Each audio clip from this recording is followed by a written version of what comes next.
زبان خطی عربی و فارسی رو بسیار ندونستن. برای اون کس منبع خواندن، منبع وای کردن هیچ مشکلی نداره. 5 زبان میدونستان. 5 زبان رو مکمل. اون روسی رو آخر، چون 5 باش روسی آخرتر وای کردن، چون که وقتی که در اول اون کس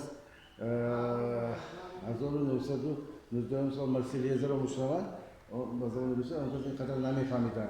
لیکن همین خیلی آدمی زکا بودن که در کشیده گفته همون زبان هم اسکوت کرده. از زبان عربی، فارسی، ازبکی، تاجیکی برای اون کس هیچ خیلی نداشت، چون که یکمین لغت تاجیکی رو اون کس نوشتن که همه ترمین ها رو فهمانده بودن.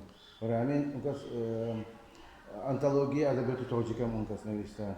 یکم از رودکی سر کرده تا همون دور خودشان بودگی شعری نویسندگانی فارسی زبان رو اون کس جمع کردن که بعدی اون کس دیگر تحلیلچیان رو بسیار آسان شد چون که از منبع خود اثر همون افتر آموخته، اثرهای همون دور آموخته همین انتولوژی رای کردن.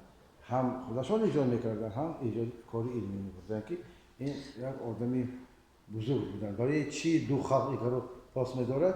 این کس برای خلق ازبک هم بسیار کاری بسیار کردن. این کس ایجادیات نوایی رو آموخته و انالیز کرده به میان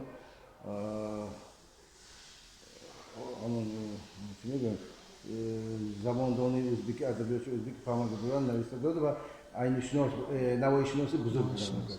برای این کارهای علمی درباره نوایی اون کس و دیگر کارهای غلامان دو زبان یک باره می‌نویسند. غلامان اول در زبان ازبکی و پارالل به زبان تاجیکی نوشته شده.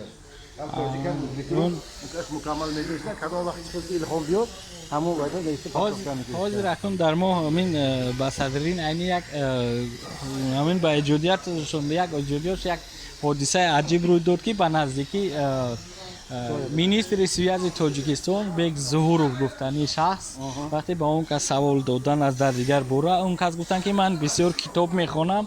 از اون جمله گفت که کتابای نیسو آدینه و این چنین گفت که ابو کمال هرچند که این پرسنل ارباب کمال اون کس گفتن که این کتاب ها اکونومیک خاراکتر دارن و کانکریت بیزنس هستند. این کانکریت برای همین یک عجایب که تمام دنیا با راستی این کار با خندیدن اخلی اون وزیر همه خدر رسید. وزیر برای خودش یافته که من شما مرگ سودخور خانی مرگ سودخور این خاری اشکنبه خاری اشکنبه اون کس با گپسکی بالزاک دنیا با مشهور همه خیلی 4 تا 5 تا سودخور است و ها ابراز بدی بودند لیکن همین تر مقام بسیار رسید خودی دل بالزاک و خود اوجه پرسناژی تاریخی بر این شده رفته خاطر اینا و میشونه از اون شکسپیر است هم خیلی سودخور رانتیه ای از اون گپسک و از اون روس‌ها یودوشک گلاولوف با خاطر آنها من این خاری اسمت عینی که اینها چی خیر همون بیزنس اکونومیک همون دور اقتصاد این کس نشان دادن و این ابراز همچون ابراز اوج تاریخی شده رفته که و اگر آدمی که کنه دیدگی بسیار همون وقت بود نمیداد که اثری عینی این بسیار خوب فهمیدم